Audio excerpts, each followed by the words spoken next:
යහපත වෙන්න පතා කෝ මගේ නංගා පත්මලතා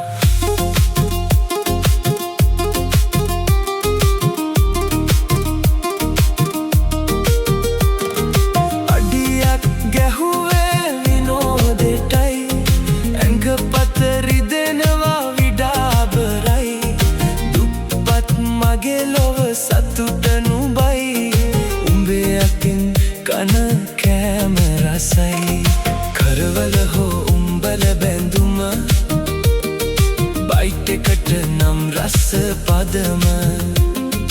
ඉතුරු වෙලා ඇතිනම් කැවුම අතුරු පසට නම් රස රසම අඬන්නේ ඇයි මම බැන්නාද මම බොන කොට බොට රිදුනාද හරි හරි බං ඉවරයි සාද